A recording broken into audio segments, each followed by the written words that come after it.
संक्षिप्त छोटे छोटे जवाब ताकि हम ज्यादा सवाल ले सके। इन्होंने कहा कि अब एक फ्रंट चुन लेना चाहिए, तटस्थ नीति बहुत ज्यादा फायदेमंद नहीं दिख रही है इनको। नहीं, बहुत फायदेमंद है। हम रशिया का साथ कैसे दे सकते हैं जबकि हमको पता है कि यूक्रेन पर अटैक तो रशिया ने किया, हालांकि उसके कारण पूरा विश्व समझ रहा है। और यूक्रेन का साथ कैसे दे दे जबकि हम जान रहे हैं कि किस तरह से नाटो इनडायरेक्टली ये युद्ध जो है वो नाटो वर्सेस रशिया का चल रहा है या अमेरिका वर्सेस रशिया का चल रहा है, जिसमें यूक्रेन एक पपेट बन के खड़ा हुआ है। लेकिन जब आपको याद होगा बुचा में नरसंहार हुआ था तो हमने उसकी भर्त्सना की थी, और जो जैसी जहां हमें ऑन द ग्राउंड जिस तरह की सिचुएशन दिखती है हम अपने प्रिंसिपल्स को ध्यान में रखते हैं। हथियार खरीदने हो, तेल खरीदना हो, फायदा भी नहीं। एक जो हमारे विदेश नीति के तत्व हैं उनको हम ध्यान में रखते हुए वी आर एक्टिंग।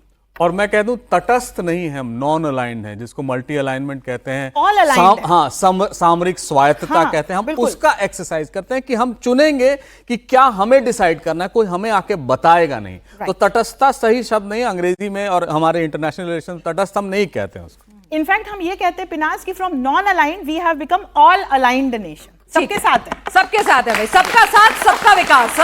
ये हम इंटरनेशनल डिप्लोमेसी में भी फॉलो करते हैं। सवाल सर, मेरा ये क्वेश्चन है कि अभी पुतिन आ रहे हैं तो हमें अपने मतलब डिफेंस सिस्टम पे और अपग्रेड करने की क्या क्या जरूरत है, क्योंकि हम सबने S-400 का वो कमाल देखा है, तो हमें क्या और डिफेंस सिस्टम में और क्या अपग्रेड बढ़ा दें, S-400 ज्यादा आ जाए, क्योंकि सर पाकिस्तान जैसा पड़ोसी है तो कुछ भी कभी भी हो सकता है। मेरा आप सबसे रिक्वेस्ट है, आप नई जनरेशन हो, चेंज करो।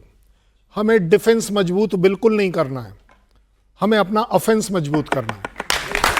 मानो मेरी बात, 70 साल हो गए डिफेंस करते करते कि चलो जी पाकिस्तान ठीक हो जाएगा, नहीं हुआ।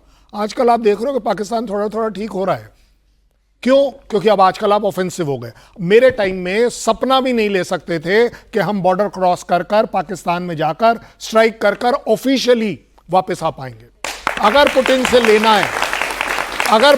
लेना है तो आप उसका ऑफेंसिव सिस्टम्स लीजिए। आप लोगों को सबको पढ़ाया दिखता है कि S-400 हमारा डिफेंसिव सिस्टम है, नहीं है, क्योंकि उसकी जो रीच है अगर 400 और 600 किलोमीटर है तो वो वहां जाकर मारेगा। ऑफेंस है।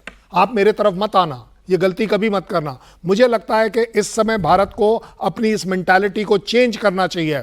Stop thinking defence, start thinking about offensive defence. हमारी पॉलिसी है, हम अटैक नहीं करेंगे। राजनाथ जी ने ठीक कहा ना कि हमारी नो फर्स्ट यूज पॉलिसी है, लेकिन इसका मतलब यह नहीं है कि ये रिव्यू नहीं हो सकती। भाई जरूरत पड़ने पर रिव्यू कर सकते हैं हम। नहीं, अब तो हम भूगोल बदलने की बात करते हैं, सिंध लेने की बात करते हैं, अब तो हम बहुत सारी बातें कर रहे हैं। सो आपकी मेंटालिटी में जब चेंज आएगा तो आप उन सिस्टम्स को ढूंढना शुरू करोगे जो आपके ऑफेंसिव हैं। ठीक है, अगर लेना है ऑफेंसिव सिस्टम्स लो। ठीक है। सवाल। Hello sir. Hello ma'am. क्या भारत और पाकिस्तान के जो नए रिश्ते पाकिस्तान और अमेरिका के जो नए रिश्ते बन रहे हैं, भारत की सुरक्षा के लिए क्या वो खतरनाक है? कौन बोलेगा? देखिए,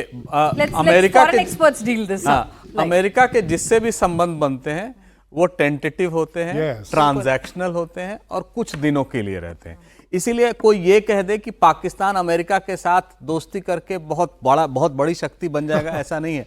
और जब पिछले 50 साल से, आप पिछले 15 साल छोड़ दीजिए, उसके 50 साल पहले से पाकिस्तान और अमेरिका के संबंध बहुत अच्छे थे।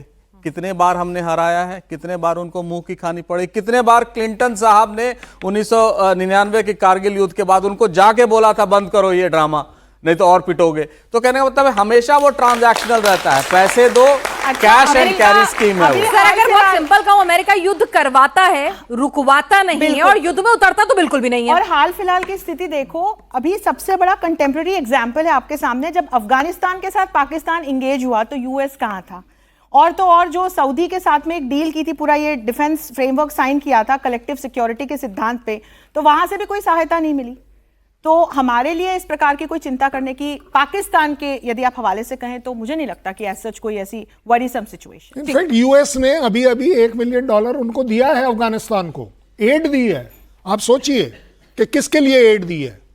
देखिए, पाकिस्तान, जब हम यूएस की बात करते हैं ना, वो आजकल बड़ा स्मार्ट हो गया है, बोलेंगे कुछ करेंगे कुछ। ये यूएस की फितरत में रहा है। ये एक अलग बात है, आजकल आपको और हमें समझ आ गया है, इसलिए आजकल हम उसको उसी आवाज में बात करते हैं कि you may be the most powerful man in the world, not for us, we care two hoots about you. Otherwise हो नहीं अगर सकता। आपके लिए अमेरिका फर्स्ट है तो हमारे लिए इंडिया फर्स्ट है नहीं, साहब। नॉट ओनली दैट, हो नहीं सकता दुनिया की कोई कंट्री में अगर प्रेसिडेंट ट्रंप किसी को बोले, जो उन्होंने मोदी को बोला कि आप मेरे ऊपर से फ्लाई करके साइप्रस जा रहे हो, जरा 1 घंटे रुकते हुए चले जाना। हमने कहा जनाब हमारे पास टाइम नहीं है। आप सोच लीजिए, कोई नहीं बोल सकता। जी सवाल बैठ के दिखेंगे आप, चिंता ना करें, ये बैठे रहें। शिष्टाचार है दिखने अरे तो के लिए। नहीं अच्छा बैठे नहीं रहिए, लगता है। शिष्टाचार ना कैमरा नहीं शिष्टाचार पकड़ पाएगा, बैठिए। हाँ गुरुजी राम राम। पहले आपसे एक क्वेश्चन है, मतलब आपने इनने सर ने बोला कि इकोनॉमी हम दोनों में कोई फर्क नहीं है। नहीं, वो चीज आपने बोली थी ना, जैसे अच्छा, मिर्ची ठीक है, लगने सवाल तो वाला पूछो बेटा। और जलन होने वाला, तो सर उसमें कहाँ इकोनॉमिक डेवलपमेंट है? वहाँ पे अगर कोई बंदा है कचरा निकालने जा रहा है तो उसके लिए कोई मशीन यूज नहीं किया जा रहा, तो कैसा मतलब कि इकोनॉमिक नहीं, देखिए, जब हम इकोनॉमिक डेवलपमेंट की बात कर रहे हैं तो उसका रेफरेंस ये था, शायद आप मिस कर गए, कि टैरिफ से रिलेटेड जब बात हो रही है, उस टैरिफ का हमारे ऊपर फेयर एक असर आया है। ऐसा नहीं आया, कहीं पर 6% आया, किसी एक ट्रेड में एक जगह पर 3% भी आया है। एक जो हमारा जेम्स और ज्वेलरी है उसमें 60% की डाउनफॉल हुई है। लेकिन मैडम ने क्या बढ़िया बात बताई, 8.2 हमारा ग्रोथ हुआ है इकोनॉमिक। तो अब आपको देखना क्या है, ये 5 उंगलियां हैं, इसमें कहीं कम हुआ, इसमें कहीं कम हुआ, इसमें ज्यादा हुआ, इसमें कम हुआ, इसमें क्या हुआ? ये भारत की इकॉनमी है। अगर ये बढ़ रही है तो फिक्र की बात नहीं है। इसमें किसी की मिर्ची की बात नहीं है, मिर्ची उनको लग रही है, हमें नहीं लग रही।